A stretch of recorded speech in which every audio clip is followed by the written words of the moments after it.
মানে সেই আলোচনাটাকেও খানিকটা মানে এগিয়ে নিয়ে যাওয়াই যেতে পারে, যে ইতিহাস এবং মানে গোদাগতে ইতিহাস এবং হিস্ট্রির মধ্যে পার্থক্যটা আমরা প্রথমে খোঁজবার চেষ্টা করছি আর কি, একেবারে শুরুর পড়াশোনাটায়। তো মানে সেখানে যেটা বলবার সেটা হচ্ছে, ইতিহাস বলতে আমরা যা পেয়েছি, যেটা ভারতবর্ষীয় ধারা এবং একটি সংস্কৃত শব্দ, তার সাথে ঐতিহ্য জিনিসটা খুব বিশেষভাবে জড়িত রয়েছে। মানে সেখানে অতীত চারণা নিশ্চিতভাবে রয়েছে, কিন্তু অনুসন্ধান মানে তথ্য দিয়ে বিজ্ঞান ভিত্তিক যে অনুসন্ধানের কথা আমরা বলি, যে তথ্যনিষ্ঠ যে অনুসন্ধানের কথা বলি, সেইটার সাথে কিন্তু হিস্ট্রির একটা ওতপ্রোত যোগ রয়েছে। মানে ঐতিহ্য মানে যেখানে অতীতচারণার মূলক যে কোনো জিনিস, মানে সেটা কিংবদন্তিও কিন্তু সেক্ষেত্রে ইতিহাসের অন্তর্গত হতে পারে। মানে ইতিহাস কথাটা মানে আমরা নিশ্চিতভাবে তর্জমা করি হিস্ট্রিকে মানে ইতিহাস হিসেবে, কিন্তু সেখানে একটা পার্থক্য থেকেই যায়। তো এইটা কিন্তু পরীক্ষায় অনেক সময় আসে যে ইতিহাস এবং হিস্ট্রির মধ্যে পার্থক্যটা কি। তো তখন কিন্তু একটা বেসিক মানে একদম সোজা সাপটা উত্তর দিতে গেলে এটাই বলতে হয় যে অতীতকে মানে যে কোনো রকম ভাবে অতীত চারণাকে কিন্তু ইতিহাস বলা যেতে পারে, কিন্তু হিস্ট্রি কিন্তু সবসময় সযত্নে তথ্যানুসন্ধান মানে এবং তথ্যনিষ্ঠ মানে তথ্য মেনে চর্চাকে বলা হয়, মানে বৈজ্ঞানিক পদ্ধতিতে, মানে যেখানে যাচাই না করে কোনো অতীতকে স্বীকার করা হচ্ছে না। মানে এই রকম একটা ব্যাপার কিন্তু চলে আসছে। তো এইটা আশা করি এখন অবধি যারা এখানে রয়েছেন তাদের কাছে ক্লিয়ার, এবং তারা মোটামুটি বুঝতে পারছেন যে আমরা কোন জায়গা থেকে শুরু করছি। এবং যদি কারোর কোনো মানে মানে ক্ল্যারিফিকেশনে বা কিছু তো সমস্যা হয়ে থাকে তাহলে তারা জানাতে পারে।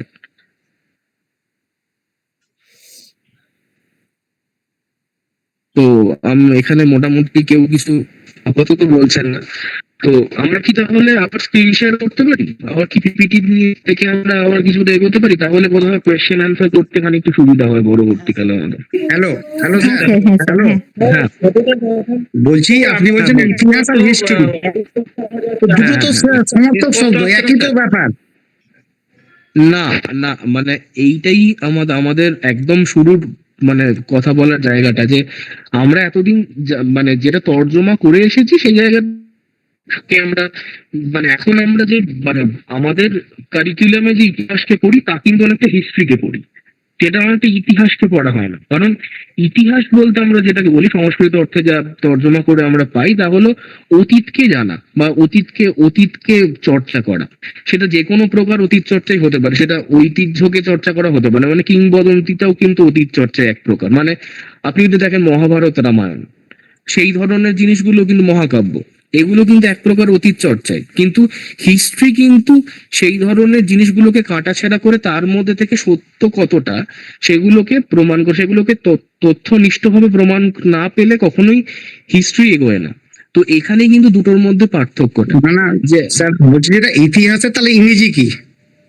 ইতিহাসের ইংরেজি কিন্তু হিস্ট্রি সমার্থক শব্দ, হ্যাঁ, কিন্তু এইটা অনেক সময় প্রশ্নে না না আসে। না না না না না, ইতিহাসের ইংরেজি সমর্থক শব্দ হয়, তাহলে সমর্থক শব্দ মিনিংটা হচ্ছে দুটো সিমিলার। হ্যাঁ, কিন্তু এটার একটা পার্থক্য থেকে যাচ্ছে, যেহেতু কি এটা অনেক পার্থক্য? সময় মানে এই যে আমি যেটা এতক্ষণ ধরে বোঝানোর চেষ্টা করছি, যে ইতিহাস হচ্ছে বেসিক্যালি ঐতিহ্যের চর্চা, মানে যেখানে যে কোনো প্রকার অতীতের চর্চা করা যেতে পারে। মানে সেটা মহাকাব্যে যে অতীতকে আমরা বুঝেছি, মানে ধরুন রামায়ণে যা লিখেছে বা মহাভারতে যা লিখেছে আচ্ছা সবকিছুকেই আমরা গ্রহণ করছি। মানে সেখানে কিন্তু আমরা মানে অতীত চর্চা যে কোনো প্রকারকে আমরা বলতে পারি যে এটা ইতিহাস, ঠিক আছে। মানে সেটা আক্ষরিক অর্থে যদি আমরা বলি।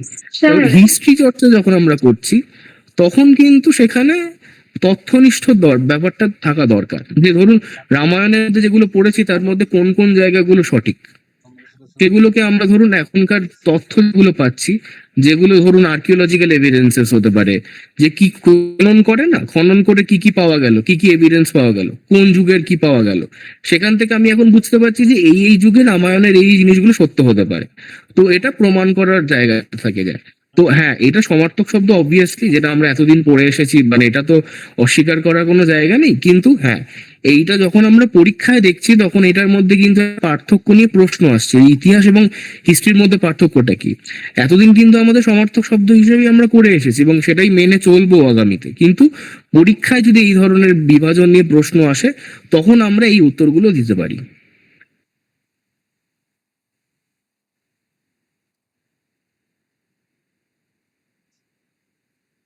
আশা করি সবার মোটামুটি একটা মানে মানে ক্লিয়ার ধারণা হয়েছে ব্যাপারটা নিয়ে। এবার তাহলে আমরা এগোতে পারি পরেরটাতে। স্যার বলছিলাম তাহলে একবারে শর্টে বলেন না হিস্ট্রি আর ওই ইতিহাসটা সম্পর্কে, একেবারে শর্ট। শর্টে বলেন একটু। মানে খুব সোজা করে বলতে গেলে সেটা হলো যে হ্যাঁ সোজা মানে সোজা ইতিহাস- বলতে গেলে ওই যে একটা ওয়ার্ডে হয়তো বা জিনিসটা বুঝিয়ে দিলে ভালো হতো। হ্যাঁ, ইতিহাস মানে এটা এক কথায় একটু বলুন স্যার। এইটাই এখানে পিপিটিতে ডিরেক্টলি দেওয়া আছে যে ইতিহাস মানে হচ্ছে যে অতীতে আমরা অতীতকে যে কোনো প্রকার চর্চাকেই আমরা ইতিহাস বলতে পারি, কিন্তু হিস্ট্রি হচ্ছে তথ্যনিষ্ঠ অতীত চর্চা। এটাই এটা মানে এক লাইনে যদি সংজ্ঞা দেওয়া যায় তাহলে তাই।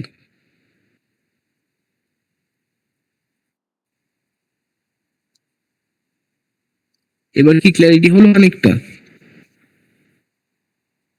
হ্যাঁ স্যার। আশা করি আমি যত এগোবো এই ব্যাপারটা নিয়ে আলোচনা চলতে থাকবে। মানে গোটা ব্যাপারটা ক্লিয়ার তখনই হবে যখন আমরা গোটা জিনিসটা পড়বো, তারপর আমার মনে হয় যে জিনিসটা সকলের কাছে সহজ হতে থাকবে যত এগোবো আমরা। স্যার আমি একটা কথা বলছিলাম, আমি তো আজকেই জয়েন করেছি, আমি আগে হয়তো প্রিভিয়াস ক্লাস হয়েছে আমি জানি না অতটা, তবে সিলেবাসে যতটা, এটা কি সোশ্যাল সায়েন্সের মধ্যেই তো আছে না? আপনি প্রথম থেকে পড়াচ্ছেন তাই তো? সোশ্যাল সায়েন্সের মধ্যেই পড়ছে। হিস্ট্রিটা পড়াচ্ছেন তাই তো? হ্যাঁ, আমি Okay. হিস্ট্রিটা পড়াচ্ছি। ওকে। Sir hello. হ্যাঁ আজ স্যার বলুন। আমার ফার্স্ট ক্লাস। তো স্যার আপনি হিস্টোরি স্যার কটা ক্লাস করেছেন এর আগে? আমি আগে করাইনি, এটা আমাদের মানে আমারও প্রথম ক্লাস। হ্যাঁ বলছি শোনো, স্যার একটু ডিস্টার্ব করছি। আচ্ছা স্যারের হচ্ছে আমাদের 7 দিনের ফ্রি ক্লাস চলেছিল, তার মধ্যে প্রথম ক্লাসে ইন্ট্রোডাক্টরি ক্লাস হয়েছে, পেডাগোজির ক্লাস হয়েছে, সায়েন্স গ্রুপের ম্যাথের ক্লাস হয়েছে, এবং আগের ক্লাসে ইংলিশ কম্পালসারি ক্লাস হয়েছে, আজকে ইতিহাসের ক্লাস হচ্ছে, এবং আগামীকাল বাংলার ক্লাস আছে। সেগুলোর নোটিশ আর রুটিন টুটিন গ্রুপে সব শেয়ার করা হয়েছে, সেগুলো আরেকবার শেয়ার করে দেওয়া হবে। হ্যাঁ, এখন তোমরা ক্লাসটার উপর ফোকাস করো, কন্টেন্টটার উপর ফোকাস করো, তারপরে বাদবাকি যে বিষয়গুলো থাকবে সেগুলো গ্রুপে হয়তো করতে পারবে না। গ্রুপে যারা অ্যাডমিন আছে না, যেরকম সে যদি তোমার কোনো কিছু কোয়ারিজ থাকে, প্রশ্ন থাকে, তো সেই গ্রুপ অ্যাডমিনের নাম্বারটায় ডাইরেক্ট মেসেজ করতে পারবে, ঠিক আছে?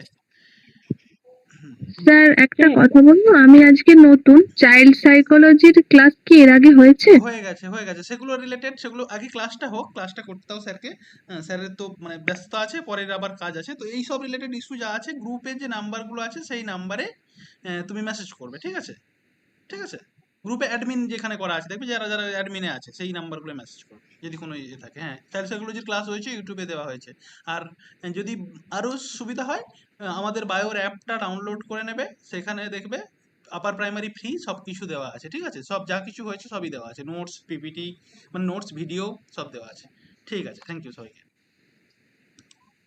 স্যার স্যার একটা কথা ছিল। আরে আগে ক্লাসটা তো করো তোমরা।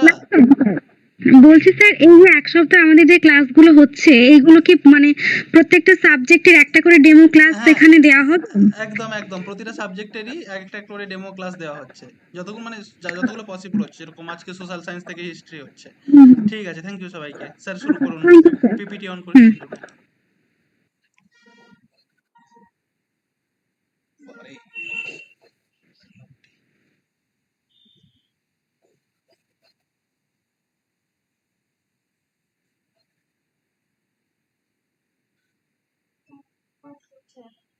আমাদের ওরা অত কত প্রশ্ন করে না।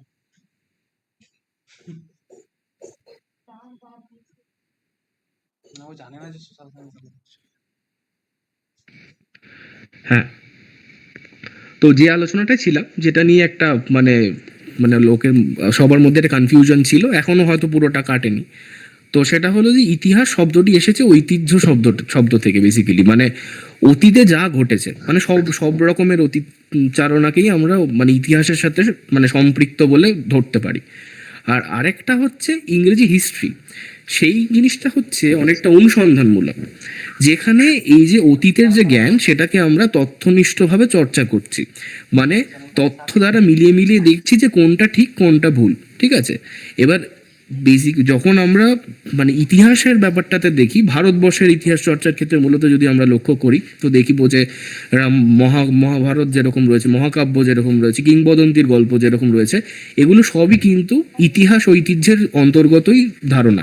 মানে অতীতে যা যা ঘটেছে সেটাকে নানান রকমভাবে লোকে বলেছেন, কিন্তু তার সত্যনিষ্ঠতা কেউ যাচাই করে দেখেননি। তো এখানে ইতিহাসের কাজ, মানে যেটা আমরা কথা বলছি, হিস্ট্রির কাজ হচ্ছে সেই সত্যনিষ্ঠতা যাচাই করে দেখা, তথ্যের ভিত্তিতে, মানে যে তথ্যগুলো তারা ঐতিহাসিকরা পান সে তথ্যগুলোকে ফেলে সেগুলোকে সযত্নে অনুসন্ধান করা নানানভাবে, সেখান তো সেই জিনিসগুলোকে কেন্দ্র করেই আজকে আমাদের শুরুটা হচ্ছে। যেরকম একদম শুরু এই জিনিসগুলো থেকে কিন্তু আমি বলি এখানে কিন্তু আমাদের কিন্তু পরীক্ষায় প্রশ্ন আসার সম্ভাবনা থাকে। এই যে একদম শুরুতেই বিশেষ করে এই যে ইতিহাস শব্দটি এসেছে ঐতিহ্য শব্দটি থেকে, এই ধরনের জিনিস থেকে কিন্তু প্রশ্ন আসতে পারে। তো এইটা কিন্তু সবার একটু মাথায় রাখা দরকার। কিংবা এই ধরনের হয়তো কোটেশন কোনো একটা থাকলো যে অতীতে যা ঘটেছে, তো মানে এরকম ভাবে কিন্তু প্রশ্ন আসতে পারে কোনো কোনো ক্ষেত্রে। তো এখানে যেরকম প্রশ্নগুলো খুব কমন আমরা দেখেছি যে নানান এই ধরনের এই লেভেলের পরীক্ষায় অন্তত বারবার এসেছে, এই প্রশ্নগুলো দেখা যেতে পারে, সেটা হলো ইংরেজি হিস্ট্রি শব্দটি দুটি ভিন্ন উৎস থেকে এসেছে। একটা হচ্ছে লাতিন হিস্টর শব্দ থেকে, যার অর্থ হলো জ্ঞান, আর একটা হলো গ্রিক হিস্টোরিয়া, যার অর্থ হলো সযত্ন অনুসন্ধান। তো এই জিনিসটা কিন্তু বারবার আমি অন্তত কোয়েশ্চেনে পরীক্ষায় নানানভাবে আমি নিজেও পেয়েছি এবং এখনো দেখছি আসতে এই প্রশ্নটা যে গ্রিক কোন শব্দ থেকে হিস্ট্রি শব্দটার উৎপত্তি। তো সেই উত্তরটা হবে হিস্টোরিয়া। এবং আরেকটু অ্যাডভান্স লেভেলে জানার জন্য আমার মনে হয় যে লাতিন শব্দ হিস্টর, সেটাকেও মনে রাখা কিন্তু উচিত আমাদের। তো সেখান থেকে কিন্তু হিস্ট্রি শব্দটার উৎপত্তি ঘটেছে। তো এখানে দেখুন আপনারা যে ইতিহাসের জনক যে গ্রিক ঐতিহাসিক হেরোডোটাস প্রথম হিস্ট্রি শব্দটি ব্যবহার করেন। তো তাকে আমরা ইতিহাসের জনক বলে গণ্য করব এখানে। তো আমরা এর পরের জায়গাটা যাচ্ছি। আশা করি আমাদের ইন্ট্রোডাক্টরি যে কথাবার্তাগুলো চলছিল তার সাথে এর একটা বিশেষ যোগ পাওয়া গেল।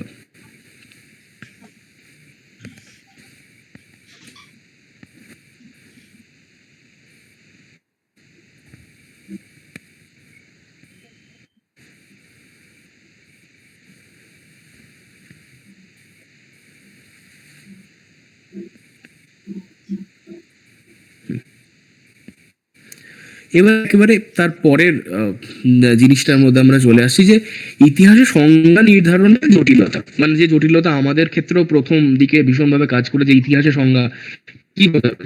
এবার ইতিহাসের সংজ্ঞা এবার কিন্তু আবার কিছু ইতিহাস বা হিস্ট্রি আলাদা আলাদা থাকে, সেটা নিয়ে কিন্তু আমরা অলরেডি আলোচনা করে ফেলেছি। কিন্তু এটাও আমরা স্বীকার করে নিচ্ছি যে আমরা হিস্ট্রি সমর্থক শব্দ হিসেবে ইতিহাসকেই দেখবো, কারণ আমাদের হাতে অল্টারনেটিভ কিছু নেই। কিন্তু যদি আমাদেরকে এই প্রশ্ন করা হয় যে ইতিহাস ও হিস্ট্রির মধ্যে পার্থক্য তুমি দেখাও, তখন আমরা ওই জিনিসগুলো বলবো যে এইটা পার্থক্য হতে পারে। কিন্তু সাধারণভাবে এটা সবাই মাথায় রাখা দরকার, মানে মাথায় গেঁথে রাখা দরকার যে সাধারণভাবে হিস্ট্রি সমর্থক শব্দ ভারতবর্ষে বাংলা ভাষায় ইতিহাস এবং হিন্দিতেও ইতিহাস, ফলে সেইটা থাকবেই। কিন্তু যদি পার্থক্য দেখাতে বলে তখন আমি দেখাবো যে এইটা পার্থক্য হতে পারে। এটা আশা করি সবার কাছে এখন অনেকটাই ক্লিয়ার হয়ে গেছে। তো ইতিহাসের সংজ্ঞা নির্ধারণে জটিলতা। তো আমরা যে ডেভেলপমেন্ট একটা আসলে গতি নিয়ে কথা বলবো আজকে, যে কি করে ইতিহাসে গিয়ে আজকে পৌঁছালো। মানে যে হিস্ট্রি চর্চার কথা আমরা প্রথমে বললাম, যে আধুনিক ইতিহাস চর্চার কথা বললাম, যা কিনা তথ্যনিষ্ঠ, তার প্রকৃতি কিভাবে বদলাতে গেল। কারণ আমাদেরকে এই কখন কোথায় কিভাবে বা কি কেন কিভাবে এই জিনিসটাকে জানতে হবে। এবং এইটুকু বলে রাখা দরকার যে এইগুলোই হলো ইতিহাসের প্রাথমিক জিনিসগুলো। মানে ইতিহাস কি অনুসন্ধান করে, ইতিহাস ঘটনাটা কি কেন এবং কিভাবে ঘটলো, এগুলোকে মূলত অনুসন্ধান করে। তো এই প্রশ্ন কিন্তু আসতে পারে যে ইতিহাসের অনুসন্ধানের তিনটি মুখ্য জিনিস বলো, তখন কিন্তু কি কেন এবং কিভাবে এইগুলোকে কিন্তু উল্লেখ করতে হবে। এবং আমরা পরবর্তীতে সিরিজও আনবো এবং পরীক্ষা চলবে, তো তখন কিন্তু যারা এখানে পড়ছে এভাবে উপকৃত হবেন গোটা ব্যাপারটা থেকে। তো এখানে যেরকম দেখা যাচ্ছে যে ইতিহাসের সংজ্ঞা নির্ধারণের জটিলতা। ইতিহাসের প্রকৃতি, বিষয়বস্তু, পদ্ধতি, উপকারিতার বলয় নিয়ে কোনো সর্বজন স্বীকৃত সংজ্ঞা পাওয়া কঠিন। মানে এখানে পরিবর্তনশীল লক্ষ্য। মানে ইতিহাস এমন একটা বিষয়, মানে যখন আমরা পরবর্তী পিপিটি নানা ভাগে পৌঁছাবো তখন দেখবো যে ইতিহাস কেন রচনা করা হয়, সে আদর্শ কিন্তু বারবার পরিবর্তিত হয়েছে। যেরকম আমরা জানি যে প্রথম দিক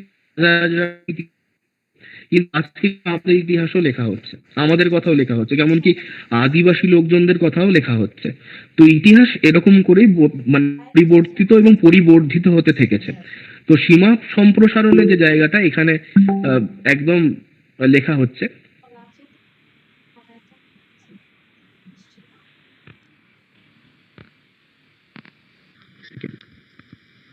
এখানে যে সম্প্রসারিত সীমা কথাটা দেখছেন, যে মানে একটা জায়গায় আমরা দেখলাম যে ইতিহাসের লক্ষ্য বা আদর্শের প্রকৃতি ঘন ঘন পরিবর্তনশীল। যেটা বললাম যে রাজাদের ইতিহাসের থেকে আমরা একদম আদিবাসীদের মানে ইতিহাস অব্দি এসে পৌঁছেছি। তো ইতিহাস এমন একটা জীবন্ত বিষয় যেটা যুগে যুগে এবং সময়ের চাহিদা অনুসারে পরিবর্তিত হতে থেকেছে। তো এই যে সম্প্রসারিত সীমা, যে ইতিহাসের আলোচনা সীমা অনবরত সম্প্রসারিত হতে থাকে এবং নতুন বিষয় প্রাসঙ্গিক গুরুত্বপূর্ণ হয়, মানে সমাজে গুরুত্বপূর্ণ হয়, সমাজের যে স্রোত আসে। কারণ আমরা জানি যে কখনো সমাজে একটা মতবাদ চলতে পারে না, তার প্রতিবর্ধী বা প্রতিবাদী কিছু না কিছু গড়ে ওঠে, মানে একের।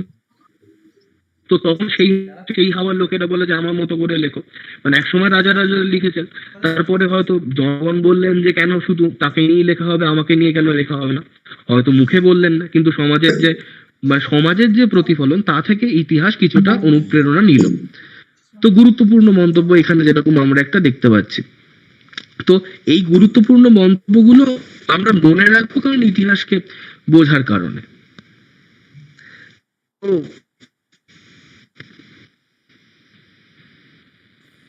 স্যার সাউন্ড প্রবলেম হচ্ছে ভীষণ। আবার হচ্ছে কেটে কেটে আসছে। এখন এক সেকেন্ড। এখন স্যার ঠিক আছে। হ্যালো, ঠিক আছে এখন? হ্যাঁ স্যার ঠিক আছে এখন। আচ্ছা, থ্যাংক ইউ।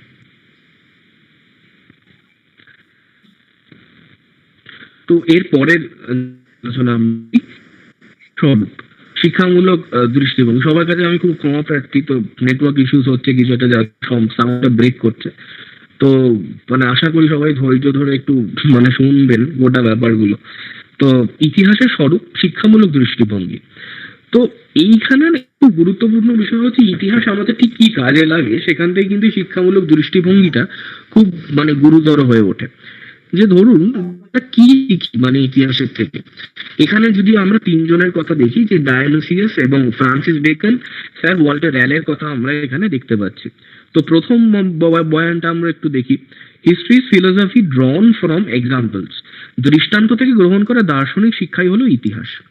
পরের জন বলছেন Francis Bacon, history is a discipline which makes man wise. এই জ্ঞান ইতিহাসের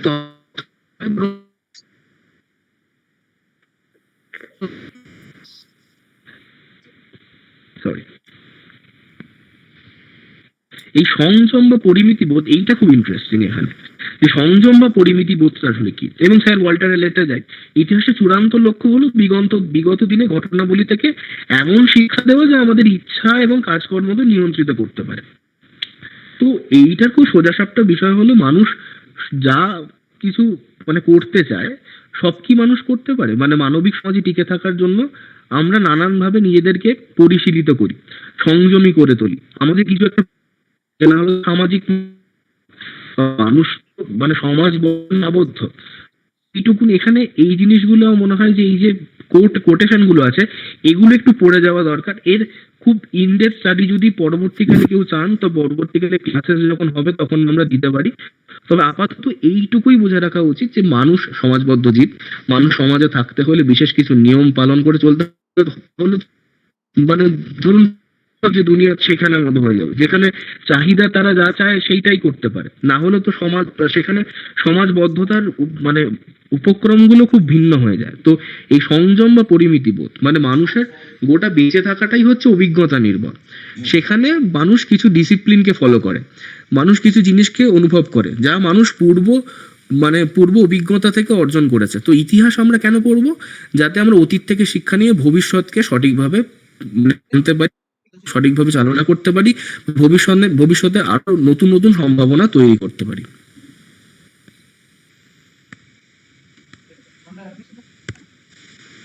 তো এর পরের ধারণাটা আসা যায় ইতিহাসের স্বরূপ, ব্যক্তিত্বের প্রভাব ও নৈরাশ্য, যেটা নিয়ে আমরা মানে এক প্রকার আলোচনা মানে আগেরটা করলাম। আমরা আরেকটু দেখি, মানে এখানে আমাদের খানিকটা স্কোপ আছে করবার মতো। তো ব্যক্তিত্বের মানে পার্সোনালিটি কাল্টের কথা এখানে বলা হচ্ছে একদিকে, এবং নেতিবাচক দৃষ্টিভঙ্গির কথা এখানে বলা হচ্ছে।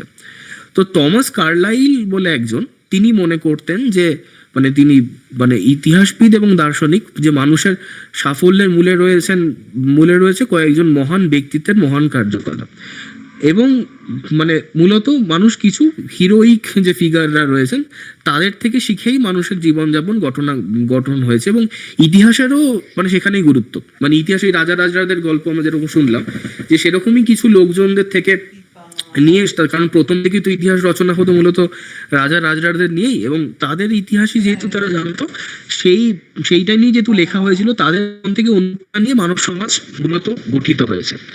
এবং যেখানে আরো there is properly no history but only biography। তিনি এতটাই মানে হতাশ হয়ে পড়েছেন মানে ইতিহাসের থেকে, যে তিনি বলছেন যে ইতিহাস বলে তেমন কিছু নেই, আসলে সবটাই আসলে ব্যক্তির জীবনী, যে ব্যক্তি লিখছেন তার থেকেই সবকিছু আসছে। তো মানে এখানে যেরকম ভলতেয়ারের কথা আমরা দেখি, যে is just the portrayal of crimes and fortunes. তো তিনি যেরকম আবার ভলতেয়ার যেরকম বলছেন যে অপরাধ এবং দুর্ভাগ্যের কাহিনী ইতিহাস, মানে যত অপরাধ হয়েছে, খারাপ জিনিস হচ্ছে, যুদ্ধ হয়েছে, সেগুলোকে কেন্দ্র করেই ইতিহাস আসছে।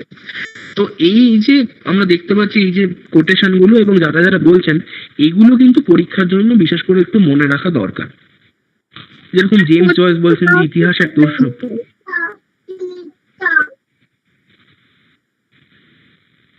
হ্যালো, হ্যাঁ স্যার, আপনি কন্টিনিউ করেন। আচ্ছা। তো এখানে যখন জেমস জয়েসের কথা আসছে, আমরা জানি যে জেমস জয়েস কে। তিনি বিখ্যাত আর কি ইংরেজি একজন লেখক। তো তার অনেক লেখাই আমরা হয়তো পড়ে থাকবো। তো তিনি বলছেন যে ইতিহাস এক দুঃস্বপ্ন, নাইটমেয়ার, যা তিনি মানে বেসিক্যালি তিনি বলতে চাইছেন যে ইতিহাসে সবটাই মানে যুদ্ধ এবং লোকের মানে সেই যে খারাপ হওয়া গোটাটা, তার মধ্যেই তার বাইরে কিছু ব্যাপারটা নয়।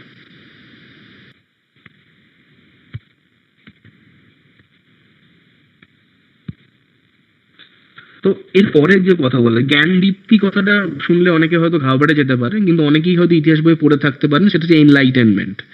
তো ইউরোপে জ্ঞান দীপ্তির যুগে আধুনিক ইতিহাস চর্চার সূচনা ঘটে। এই যে আধুনিক ইতিহাস চর্চাটা কি, এবার আমাদের মানে খানিকটা জিনিস বোঝবার আছে যে আধুনিক ইতিহাস চর্চাটা আসলে কি। সেটা হলো মূলত তথ্যনিষ্ঠ ইতিহাস চর্চা।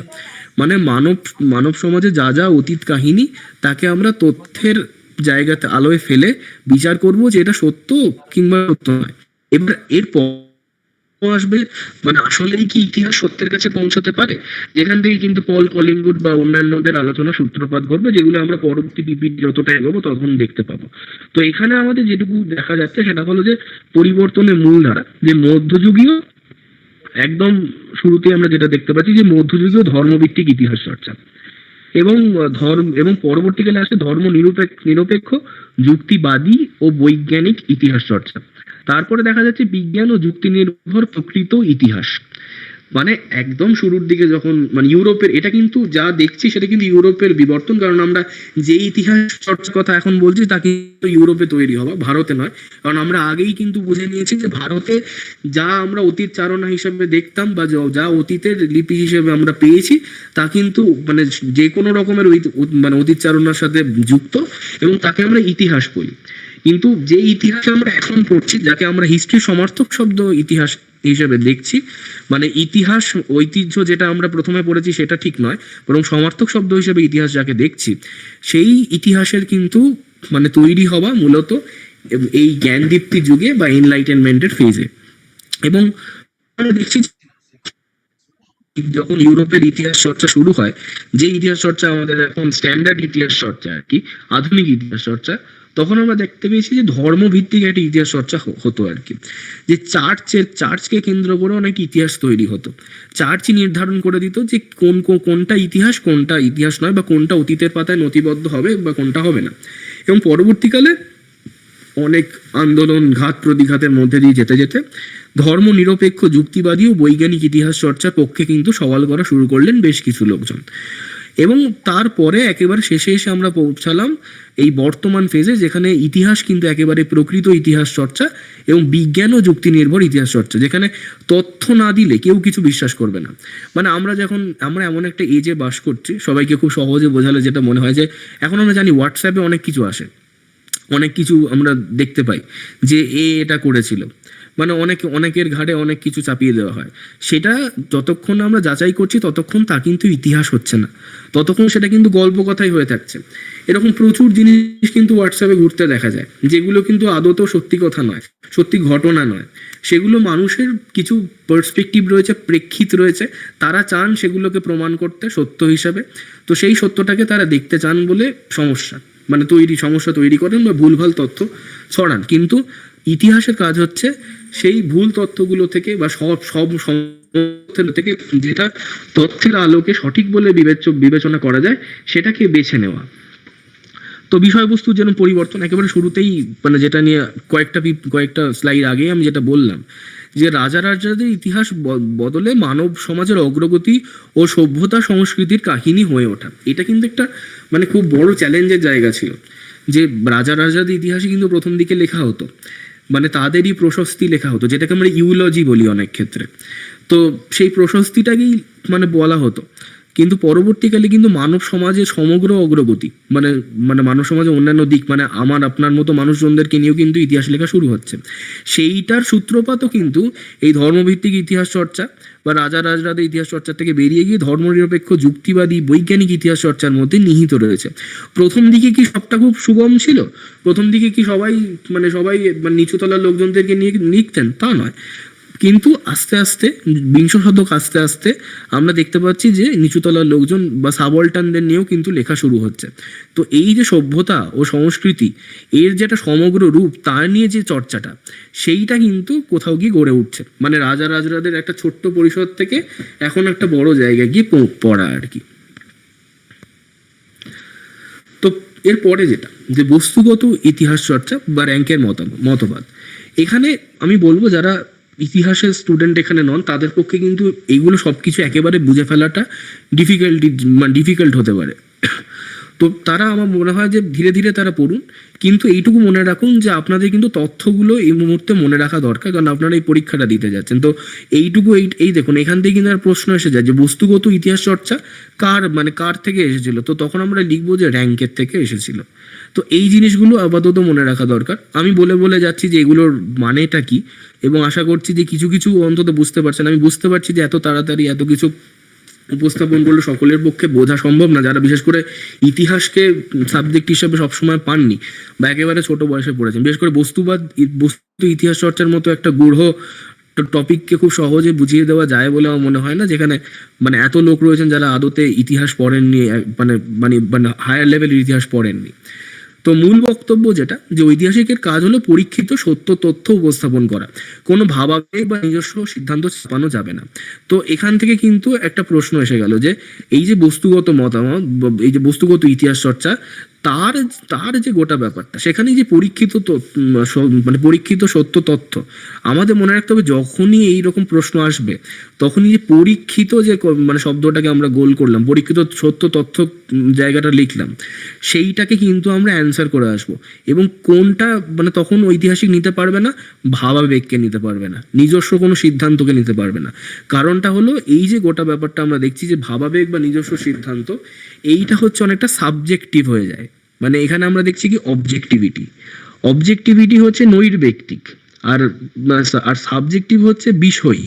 তো দুটোর মধ্যে যে তফাৎটা সেটা কিন্তু মাথায় রাখতে হবে, যে যখন একজন মানুষ নিজের পার্সপেক্টিভ থেকে লিখছেন, নিজের ভাবাবেগ সম্বলিত করে লিখছেন, তখন কিন্তু তিনি বস্তুগত থাকছেন না, তখন অবজেক্টিভ হয়ে যাচ্ছেন। তো এইখানেই জার্মান ঐতিহাসিক র্যাঙ্কের মানে সদর্থকতা বা তার মানে ইউনিক ব্যাপার, যে তিনি বলছেন যে এই বস্তুগত ইতিহাস চর্চা যেখানে কি থাকবে না, না ভাবাবেগ বা নিজস্ব কোনো সিদ্ধান্ত থাকবে না, বরং পরীক্ষিত সত্য তথ্য যা বলবে তাই ঐতিহাসিক মেনে নেবেন। এবং তিনি বলেন যে ঐতিহাসিকের কর্তব্য হলো আসলে কিরকম ছিল ঠিক তাই দেখানো। এবং আমরা দেখবো যে এইটার বিরুদ্ধেও কিরকম করে ইতিহাস মানে কোয়েশ্চেন করবে যে আসলেই কি কিরকম ছিল তা দেখানো যায়, মানে একদম যা ছিল তখনকার দিনে সত্যি তা এখনকার দিনেও আনা যায়। তবে হ্যাঁ মানে কিন্তু র্যাঙ্কেকে নিয়ে যখন আমরা আলোচনা করব তখন আমরা বলবো যে তিনি বলেন যে ঐতিহাসিক কর্তব্য হলো আসলে কিরকম ছিল ঠিক তাই দেখানো।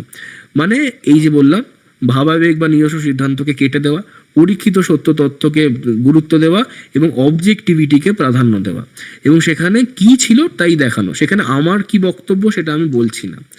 তো এই যে the strict presentation of facts is the supreme law of historical writing. এখানে একটা টাইপও হয়েছে, এখানে স্ট্রিক্ট হবে এটা। একনিষ্ঠভাবে সততার সঙ্গে ঐতিহাসিকদের তথ্যের উপস্থাপনা করে সর্বোচ্চ আইন।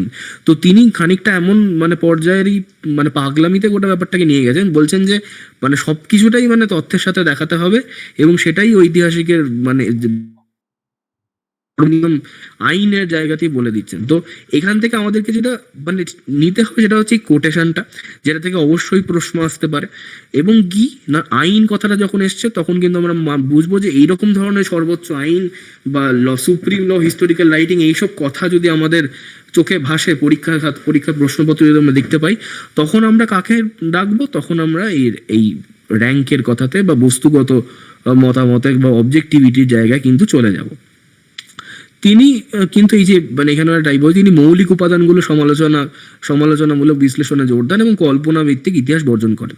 এখানে যেটা আমাদের মানে করণীয় সেটা হলো কল্পনা ভিত্তিক ইতিহাস বর্জন করাতে তিনি মানে প্রস্তাব দেন। তো এই কল্পনা ভিত্তিক ইতিহাস বর্জন কে করেন বা করার কথা বলেন যখন যদি আমরা বলি, তখন কিন্তু আমরা বলবো যে সেটা র্যাঙ্কে করেছেন আর কি। তো আশা করছি খানিকটা এটা বোঝা গেল। তারপর হচ্ছে মনময় ইতিহাস চর্চা বা ক্রোশের কথা এখানে বলা হয়েছে। এই জিনিসটাও কিন্তু বেশ খানিকটাই জটিল। আমি আগে থেকেই কিন্তু সতর্ক বানিয়ে দিয়ে রেখেছি, যারা মানে এখন আপাতত বুঝতে পারছেন না তারা আশা করি আগামী ক্লাসগুলো যখন করবেন তখন খানিকটা এই ব্যাপারগুলোরও মানে ক্ল্যারিটি তারা পাবেন। কারণ একেবারে যারা ইতিহাস পড়েননি বা হায়ার লেভেলের ইতিহাস পড়েননি তাদের পক্ষে কিন্তু জিনিসগুলো বোঝাটা শক্ত হতে পারে। তাই হীনমন্যতায় ভোগার কোনো কারণ নেই, বরং এই জিনিসগুলো আস্তে আস্তেই মানে শেখার জিনিস। তো মনোময় ইতিহাস চর্চার কথা এখানে বলছে, মানে এখানে সাবজেক্টিভিটি, মানে আমরা যেটা অবজেক্টিভিটির জায়গা থেকে পড়লাম এটা একেবারে আলাদা, এটা হয়ে গেল সাবজেক্টিভিটি। তো 20 শতকের শুরু থেকে একদল ঐতিহাসিক ব্যাখ্যা নির্ভর ইতিহাসের প্রয়োজনীয়তার উপর গুরুত্ব দিতে শুরু করেন। মানে এতটা ছিল তথ্য যা বলবে তাই করা হবে, কিন্তু এখানে আবার ব্যাখ্যাকে আরেক স্তর মানে উঁচুতে গিয়ে গুরুত্ব দেওয়ার কথা বলা হয়। তো তিনি বলছেন যে ইতিহাসের চূড়ান্ত লক্ষ্য নিছক সত্য ঘটনা পরিবেশন নয়, বরং তার মূল্যায়ন ও ব্যাখ্যার উপস্থাপনা। মানে এতক্ষণ আমরা দেখলাম যে সত্য ঘটনা মানে যে বললাম অ্যাজ ইট ইজ যা ঘটেছে সেটাকে পরিবেশন করা, কিন্তু মুশকিলটা হচ্ছে তখনকার দিনে যা ঘটেছিল সেটাকে কি একেবারে মানে মানে মানে অ্যাকিউরেটলি প্রদর্শন করা সম্ভব? কারণ তখন যে লোকটা লিখেছে, ধরুন একটা খুব সহজ উদাহরণ দেওয়া যাক, একজন সংবাদ মাধ্যম, ধরুন কোনো একটা নির্বাচন হয়েছে, তার বা কোনো একটা ঘটনা ঘটে গেছে, আমরা 4টে পেপারে 4 রকম বয়ান দেখতে পাই। ধরুন তখনকার দিনে এরকম কোনো লেখক মানে যেহেতু আমরা তথ্যনিষ্ঠ হব সেরকম তথ্য ধরুন দিয়ে গেছেন, তো 4 জন 4 রকম লিখেছেন একই ঘটনার ব্যাপারে। তখন আমরা বিশ্লেষণ করব যে কোনটা কোন ব্যাকগ্রাউন্ড থেকে সেই লোকটা লিখেছেন। কারণ র্যাঙ্কের মতামতটা আসলে মেনে নেওয়া খানিকটা সম্ভব না, এই যে তথ্যনিষ্ঠ বা অবজেক্টিভ একদম সবকিছু বর্জন করে ইতিহাস রচনা করতে হবে, এইটা হয়তো মানে বর্জন করা বা নিজের মতামত যত যথাসম্ভব এড়িয়ে চলার জায়গাটা থাকেই। কিন্তু যখন আমরা তথ্য ঘাঁটছি তখন তো দেখতেই পাচ্ছি যে নানান লোক নানান রকম ভাবে সেই একই ঘটনাকে ব্যাখ্যা করে গেছেন। তখন আমরা সেই ব্যাখ্যা বা মূল্যায়নের কিন্তু বিষয়টা নিয়ে ভাবনা চিন্তা করবার চেষ্টা করব যে কেন এরকম আলাদা আলাদা রকমের ব্যাখ্যা হলো, যে একটা ঘটনার এরকম 4 রকম ব্যাখ্যা এলো কেন। তখন আমরা বুঝতে চেষ্টা করব যে কোন ধরনের সামাজিক প্রেক্ষিতে বসে বা কোন ধরনের বা সেই মানুষটি যে লিখছেন সে কোন জায়গায় বসে এই জিনিসটা লিখেছেন। তখন আমরা ইতিহাসকে অন্য সম্ভাবনা দেখতে পারবো। তো এখানে বিশেষ করে মানে এখানে কলাম করে দেওয়াই আছে যে ক্রোশের কোন কোন জিনিসগুলো পড়লে আমাদের পরীক্ষায় কাজে আসতে পারে।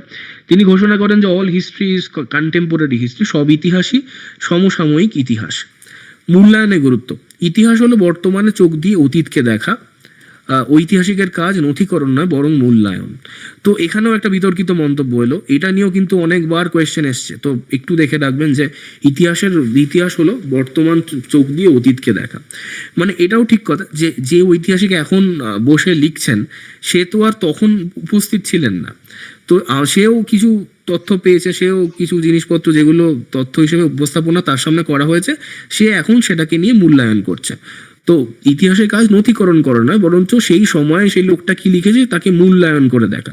কারণ অ্যাজ ইট ইজ সে মানে তখন কি ঘটেছিল সেটা করতে মানে লিখতে পারবে না, কারণ আমি বললাম যে তখনকার দিনে যে তথ্যগুলো ছিল, কারণ সে যে ইতিহাসবিদ সে তো চোখে।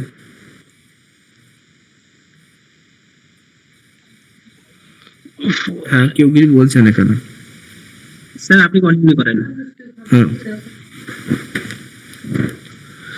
তো মানে তখন তো ধরুন একজন ইতিহাসবিদ কোনো একটা ইতিহাস লিখতে বসেছে, কোনো একটা ঘটনা লিখবেন যে তখন কি ঘটেছিল, তখন সে তো তখন সেই জায়গায় উপস্থিত ছিল না, তাকে অবলম্বন করতে হবে নানান সেই সময়কার বা তৎকালীন সময়ের লেখকদের লেখা। তো আমরা যেটা আলোচনা করলাম যে একটা নিউজ পেপার আর্টিকেলই যদি এখনকার দিনে চারটে চার রকম ব্যাখ্যা হতে পারে বা চারটে চার রকম বিবরণ হতে পারে, তাহলে সেই ইতিহাসবিদ কোনটাকে সত্যি কোনটাকে মিথ্যে মানে সেটা প্রমাণ করবে অ্যাজ ইট ইজ সেই ঘটনাকে উপস্থাপন করার জায়গা থেকে অনেক দূরেই থেকে যায়।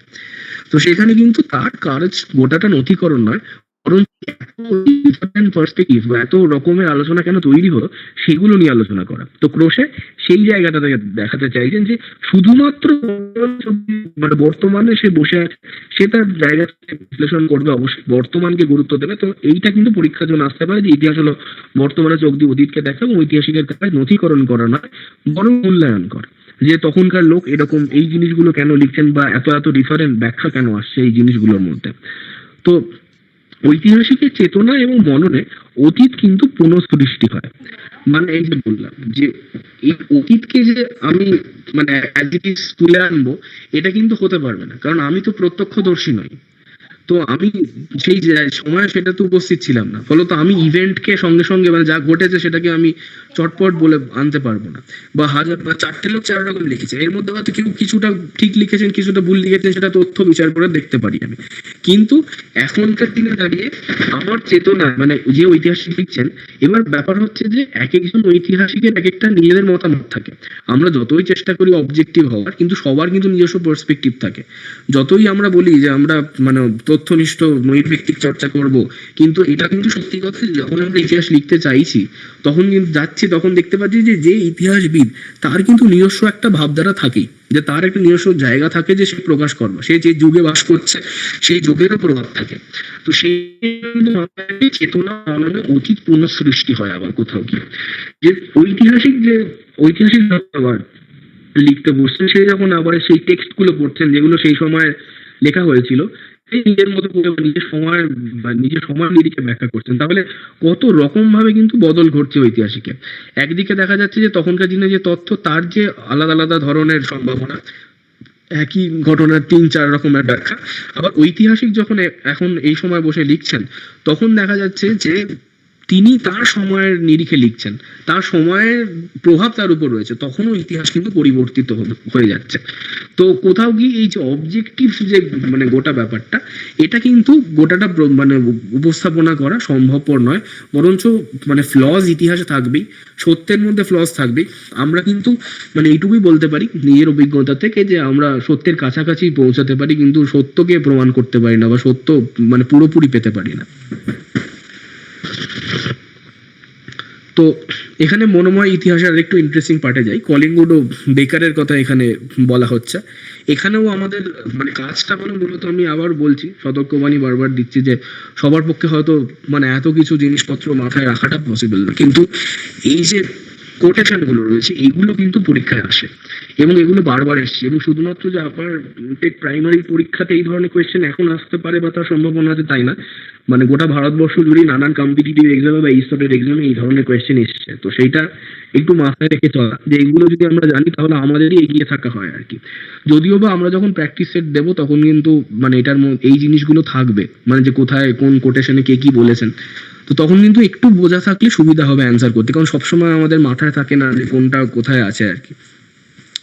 তো এখানে কার্ল বেকারের কথা বলা হচ্ছে, তিনি বলেন যে facts of history do not exist for any historian till he creates them. ঐতিহাসিকের জন্য ইতিহাসের কোনো তথ্য থাকে না যতক্ষণ না তিনি সৃষ্টি করেন।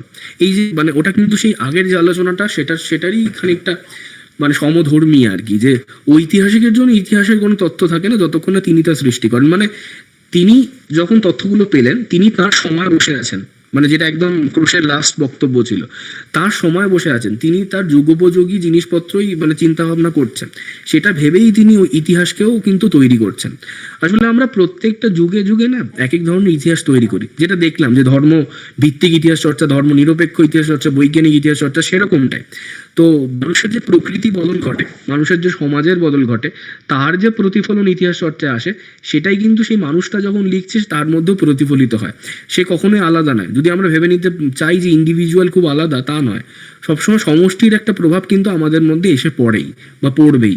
তো সেখানে the facts of history do not exist for any historian till he creates them, এটা কিন্তু অনেকটা সঠিক জায়গা থেকে বিশ্লেষণ করার জায়গা থাকছে, যে ঐতিহাসিকের জন্য ইতিহাসের কোনো তথ্য আসলে থাকে না। যে তথ্য সে কি নেবে সেটা কিন্তু তার মানসিকতা থেকে বা তার সাবজেক্টিভ নলেজ থেকে অনেকটা ডিপেন্ড করে। সে কি পেতে চায়, কি নিতে চায়, সেটা এবার সেইটাও আমার নির্ধারিত হয় যে সে কোন সময় বসে আছে, তার পারিপার্শ্বিকটা কি, সে কি ধরনের শিক্ষায় শিক্ষিত হয়েছে। তো সবই কিন্তু এটা গুরুত্ব রাখে। তো এইটা কিন্তু এখানে একটু জেনে রাখা দরকার, একটু পড়ে রাখা দরকার। The facts of history do not exist for any historian till he creates them, এটা কার্ল বেকারের একটা বক্তব্য, এবং তিনি মার্কিন ঐতিহাসিক ছিলেন। এবং আর.জি. কলিংউড, তার মতে history is the revival and the reenactment of the past experience in the mind of the historian. মানে গোদা কথায় ইতিহাস হলো ঐতিহাসিকের মননে অতীত ঘটনার পুনরুজ্জীবন ও পুনরাভিনয়। মানে যেটা আমরা এতক্ষণ আলোচনা করছি যে ঐতিহাসিকের মনন, এখানে কলিংউড রিলেটেড অনেক কোয়েশ্চেন আমরা আসতে দেখেছি, যেখানে এই যে সাবজেক্টিভ মাইন্ডের কথা কিন্তু বারবার এসেছে, যে হিস্টোরিয়ান আসলে কি ভাবছে। আসলে ইতিহাস তার মতে অনেকটাই যে মানে অনেকটি ঐতিহাসিকের মস্তিষ্ক প্রসূত। মানে র্যাঙ্কে যেখানে আমরা দেখেছিলাম যে একটা মানে বস্তুভিত্তিক বা বস্তুগত চর্চার কথা বলছেন, যেখানে ঐতিহাসিকের কোনো স্থানই থাকবে না, কলিংউড কিন্তু তার একেবারেই উল্টো। তিনি বলছেন যে না, ঐতিহাসিকের মননই আসলে অতীত ঘটনার মানে পুনরুজ্জীবন বা পুনরাভিনয় ঘটায় এবং সেটা একেবারেই তৈরি করে। তো এই জিনিসগুলো কিন্তু মাথায় রাখতে হবে যে কলিংউড এবং র্যাঙ্কে এরা কিন্তু সম্পূর্ণ বিপরীতধর্মী দুটো বক্তব্য পেশ করে এসেছেন। তো কার্ল বেকারের ক্ষেত্রে যেরকম আমরা আরো দুটো জায়গা দেখবো, যে সব ইতিহাসই চিন্তার ইতিহাস, আর তিনি শুধু মানে তথ্য আহরণকারী গবেষকদের ব্যর্থ ঐতিহাসিক বলে মনে করেন। তো এই জিনিসগুলো একটু পড়ে রাখা, যাতে পরীক্ষায় যদি কোয়েশ্চেন আসে সেগুলো একটু মাথায় রাখা। তো সব ইতিহাসই আসলে চিন্তার ইতিহাস, মানে মানুষ যা ভাবছে, সেই মানুষ সেই সময় বসে যা ভাবছে সেটা, বা ঐতিহাসিক যখন লিখছেন তার যে সমাজ, তার যে সমষ্টিগত চেতনা, তার মধ্যে এসে যেটা পড়েছে, তার তৈরি হওয়ার মধ্যে যা রয়েছে, সেটা কিন্তু অতীত চর্চা বা অতীতকে তৈরি করার ক্ষেত্রে বিশেষ গুরুত্ব রাখে। যেরকম আমরা দেখেছি যে মানে যদি আমরা মানে ধরি যে আগে যারা মানে মানে মানে মুসলিম পিরিয়ডে বা ধরা যাক যে মুসলমান যারা এখানে এসেছিলেন, যেসব লোকজন, তাদের মধ্যে যে জায়গাগুলো থেকেছে, তো সেই জিনিসগুলোকে কিন্তু তারা সেই সময় নিরিখে লিখেছেন। পরবর্তীকালে আমরা দেখেছি যে মানে যারা মানে ইংরেজরা এসেছেন, জেমস মিলের কথা আমরা এখানে দেখবো পরে, যে তার আলোচনাও কিন্তু তার সময় নিরিখে, তার রাজনীতির নিরিখে হয়েছে আর কি।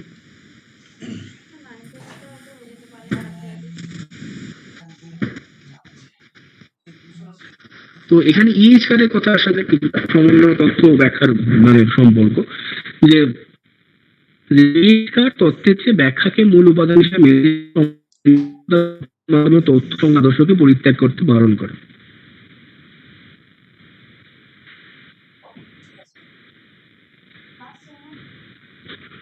তো সমতা সম্পর্কে কথা, ঐতিহাসিক ও তথ্যের যে সম্পর্কে কথা বলা হয়েছে, ঐতিহাসিক তার তথ্যের বিনীত দাস বা অত্যাচারী প্রভু কোনোটি নয়।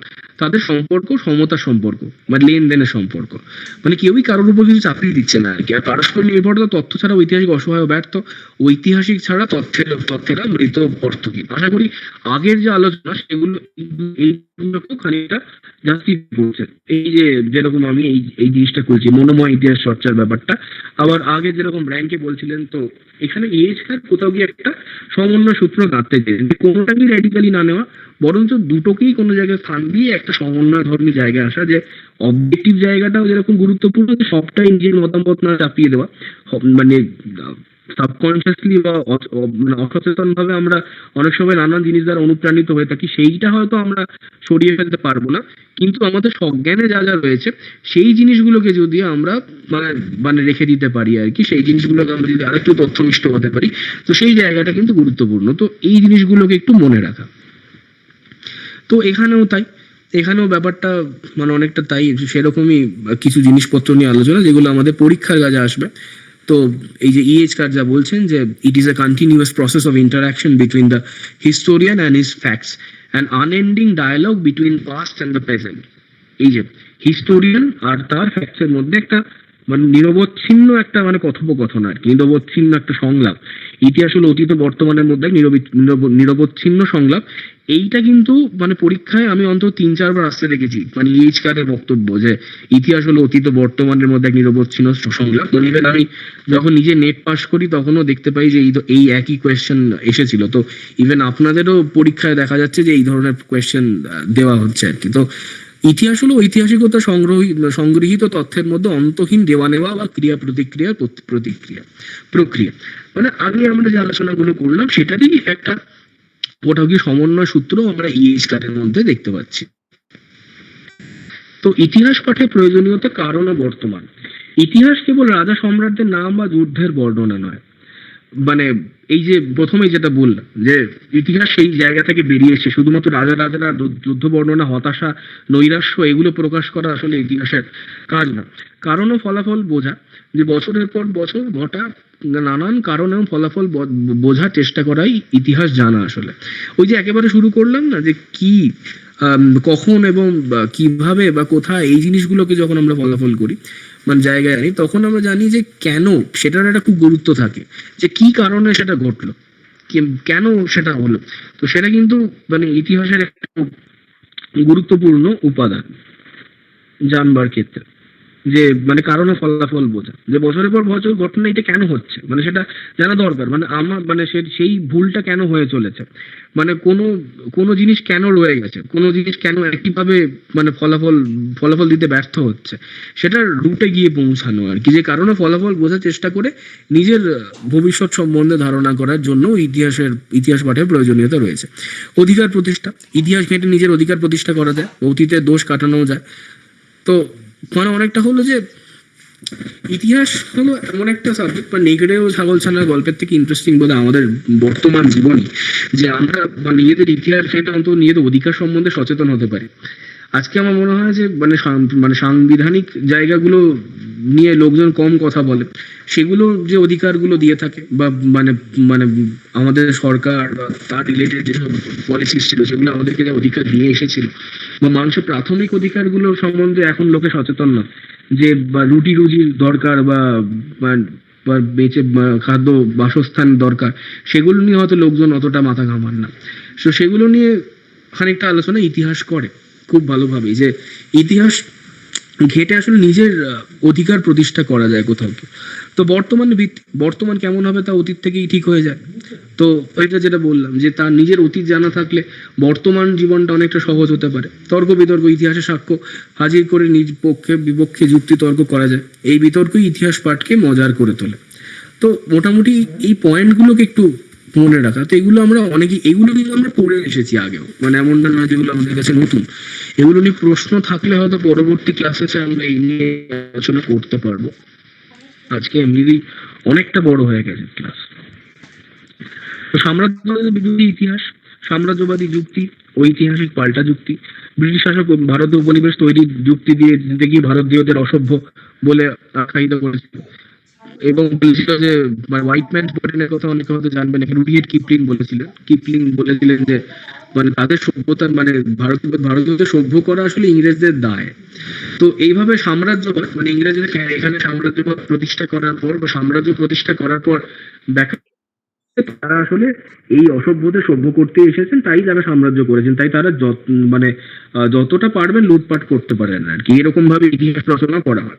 ইতিহাস কিন্তু একটা খুব বড় প্রোপাগান্ডা দেয়। এখানে যারা আছেন তারা কি ধরনের রাজনৈতিক মানে মতামত পোষণ করেন সেই মানে এটা একটা কারণ যে বর্তমান মানে সারা বিশ্ব জুড়ে আমরা দেখছি যে ইতিহাস বিকৃতির একটা বিশেষ চলে এসছে, যে এর ঘাড়ে তাকে চাপিয়ে দেওয়া, ওর জায়গায় ওকে বসিয়ে দেওয়া। আমি বলতে চাইছি না যে কোনটা কি বা কিভাবে কি লোকজন করছেন, কিন্তু এটা ঠিক কথা তাদের যে দুষ্কর্ম, তাদের যে অপকীর্তি, এগুলোকে প্রমাণ করবার জন্য তারা ইতিহাসের সাহায্য নিচ্ছেন আর কি।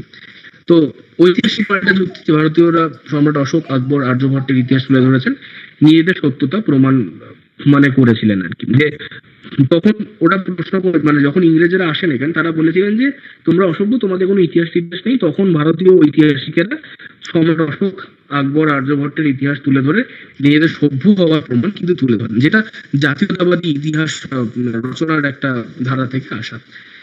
আত্মীয়তা চেনা, নিজেদের ফেলে আসা আত্মীয়তাকে যেমন স্বাধীন প্রতিবেশী রাষ্ট্র নতুন করে চেয়ে নেওয়ার জন্য ইতিহাস পড়তে হয়। যে আমরা কিভাবে এখন আসলে অনেক রকমের ডিভিশন বা অনেক রকমের বেড়াজালে আমরা বিভাজিত হয়ে পড়েছি কোথাও গিয়ে। নিজেদের মধ্যে থাকা মানবিকতা বা আত্মীয়তার যে বন্ধন ছিল সেগুলো বিচ্ছিন্ন হয়ে এসেছে, সেগুলো সম্বন্ধে ইতিহাস আমাদের অবগত করে। তো এগুলো কিন্তু প্রশ্নের হিসাবে খুব গুরুত্বপূর্ণ হতে পারে, যে আত্মীয়তা ক্ষেত্রে কি ইতিহাসে কোনো গুরুত্ব আছে? তো তখন আমরা দেখবো হ্যাঁ, এটা থাকতে পারে।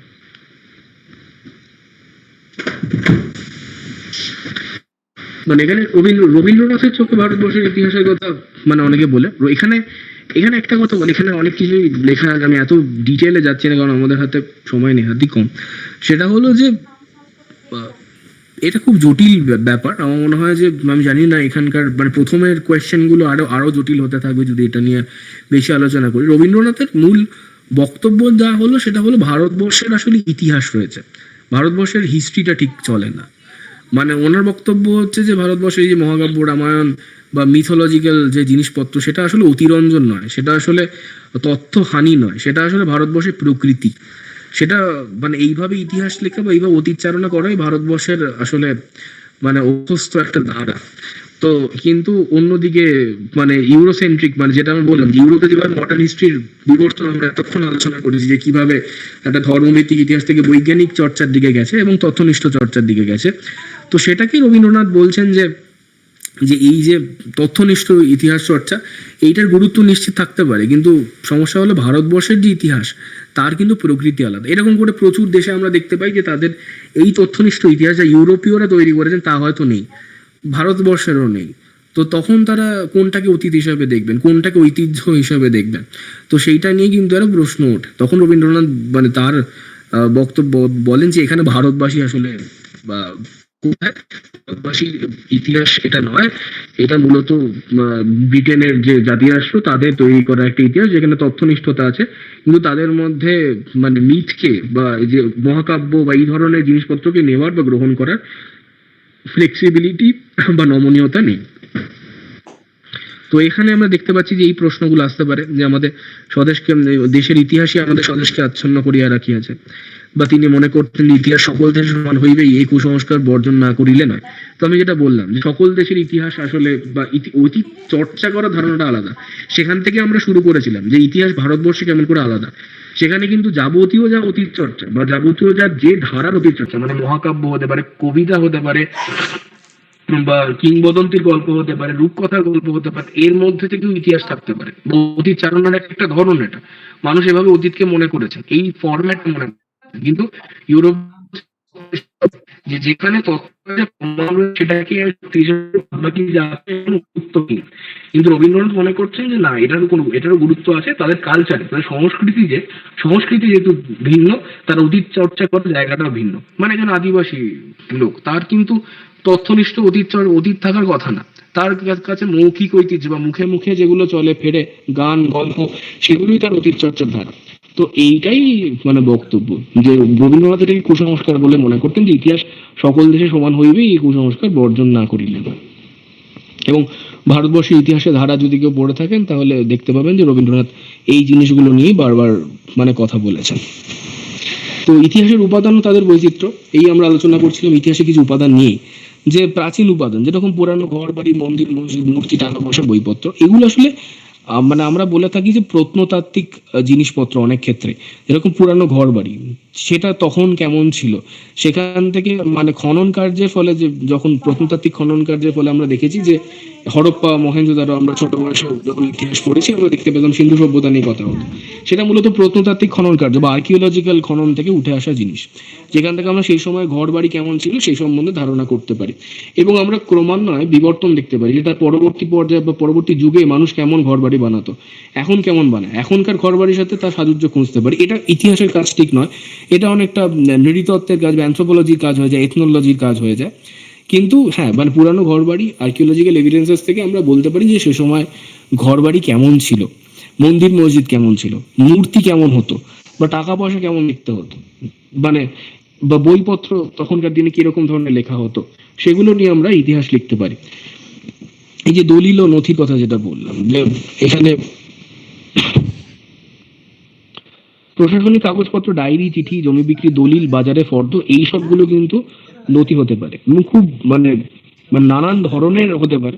মানে আমার নিজেরই অভিজ্ঞতা রয়েছে বাজারের ফর্দ নিয়ে ইতিহাস লেখার, মানে কাজ করার। তো তো প্রশাসনিক কাগজপত্র, ডায়েরি, চিঠি, জমি বিল, এগুলো কিন্তু তখনকার দিনে, মানে এখন মনে হতে পারে যে জমির দলিল বা এই ধরনের জিনিস কি দিতে পারে, কিন্তু তখনকার দিনে হয়তো লোকের নাম আছে তাতে, তাদের পাড়ার ঠিকানাটা রয়েছে, তারা কোথায় থাকতেন সেটা জানা যাচ্ছে। তো আমি ধরুন একজন লোককে নিয়ে কাজ করছি বা একটা সময় নিয়ে কাজ করছি, কয়েকটা বাড়িকে নিয়ে কাজ করছি, তো এই দলিলগুলো আমাকে সেই জিনিসগুলো দেবে।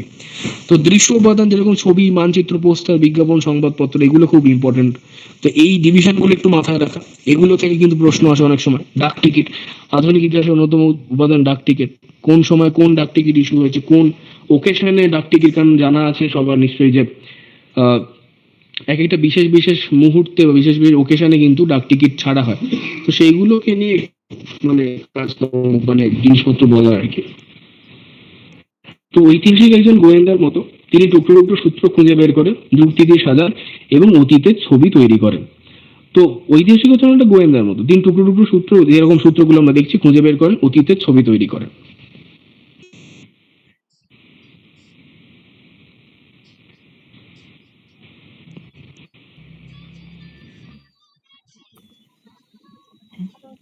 Hello sir. Hello sir. এই তাপস, দেখো হ্যালো স্যার করছে।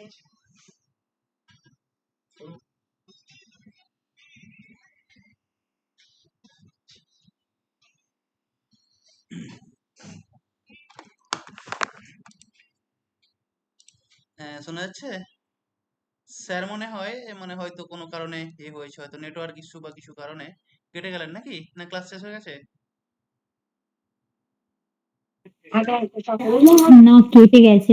আচ্ছা আচ্ছা, একটু ওয়েট করে যাও তাহলে তখন। হ্যাঁ, একটু ওয়েট করে যাও, মনে হচ্ছে নেটওয়ার্ক ইস্যু স্যার। স্যার আছেন কিন্তু নেটওয়ার্ক ইস্যু মনে হচ্ছে। হ্যাঁ হ্যাঁ হ্যাঁ, স্যারের নেটওয়ার্ক একটু মানে হ্যাঁ, একটু আউট অফ স্টেশন আছেন। স্যার জয়েন হয়ে আছেন কিন্তু নেটওয়ার্ক ইস্যু হয়তো। আচ্ছা,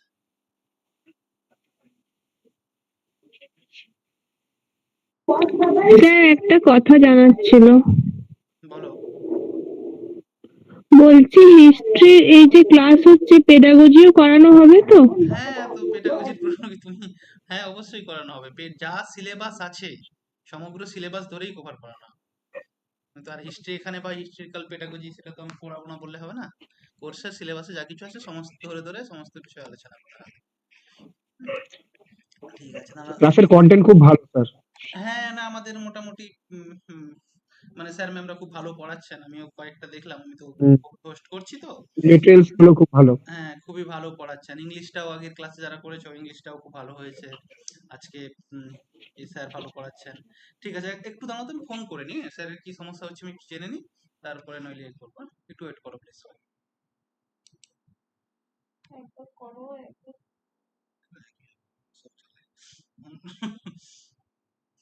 সবাইকে করো।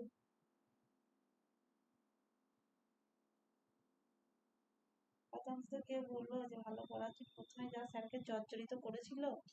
না না, ওরা তো ওদের তো আছে, সেরকম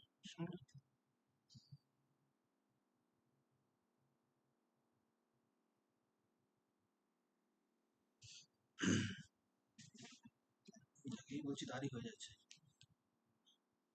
এই দিয়েছি তো ছেলে। আমাদের যে ভালো ছেলে, সবচেয়ে বেস্ট ছেলে, ক্লাসে জ্বালাতো, সেই মাঠ খায়। হ্যাঁ হ্যাঁ, একটু সমস্যা হচ্ছে মানে কিছু হলো? আচ্ছা আচ্ছা, ঠিক আছে, তাহলে অসুবিধা হলে মানে ক্লাসটা যে যে এই সব বিষয়গুলো একটা সামারাইজ করে শেষ করে দিন, হ্যাঁ? অসুবিধা কিছু নেই, অনেকক্ষণ হয়েছে, অসুবিধা কিছু নেই, হ্যাঁ। হুম। হ্যাঁ স্যার, একটু এক্ষুনি জয়েন করছেন, ঠিক আছে, একটু ওয়েট করো তোমরা। আর যার যা বিষয় প্রশ্ন ছিল একটু বলো, তাহলে আমি বলে দিচ্ছি।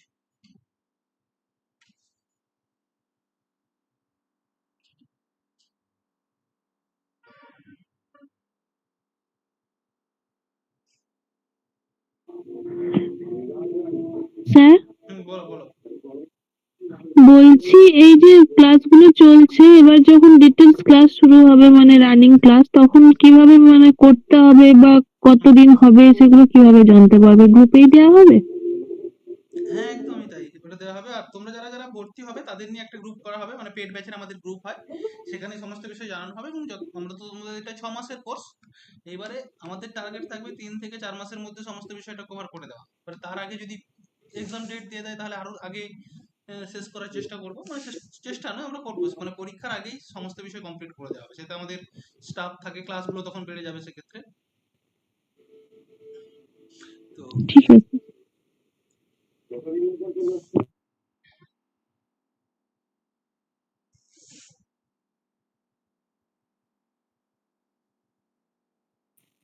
আজকে ক্লাসে খুব নেটওয়ার্ক এসেছিল। হ্যাঁ হ্যাঁ হ্যাঁ, আসলে স্যার একটু আউট অফ স্টেশন আছেন, তো ওখান থেকেই ম্যানেজ করছেন আজকে। আসলে টানা মানে পরপর এতগুলো ক্লাস শিডিউল করা তো একটু মানে চাপ হয়ে যায়, বুঝলে, তার মানে অনলাইনের বিষয় তো, এটা হচ্ছে যন্ত্রের যন্ত্রণা।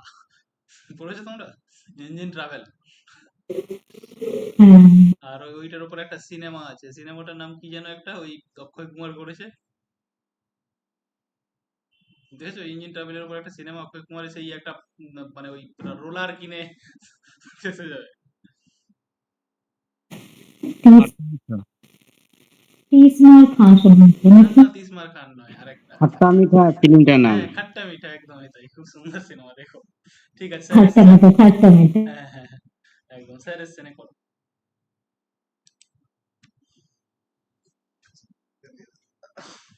কি হয়েছে? সিনেমা টিনেমা গল্প করে দিলাম। হ্যাঁ, সকলকে সরি, আমার ইন্টারনেট কানেক্টিভিটি প্রবলেম হচ্ছিল যদিও। তো আমরা যেখানে ছিলাম, তুমি তো পড়াবেন, শেষ করে মানে এখানেও মোটমাট যে আলোচনাগুলো হচ্ছে সেগুলো যে উপাদান ব্যবহারে সতর্কতা, যে মানে আগেও আমরা দেখেছি ঐতিহাসিক টুকরো টুকরো উপাদান উপাদান দিয়ে ইতিহাসের ফাঁক ভরাট করার সময় সাবধান থাকতে হয়। জীবনে থেকে তথ্য নেওয়ার সময় লেখকদের নিজস্ব দৃষ্টিভঙ্গি বিচার করা জরুরি। তো যেরকম বললাম যে এই ছাড়ের ক্ষেত্রে আমরা দেখেছিলাম মানে সমন্বয়বাদী দৃষ্টি নেওয়া।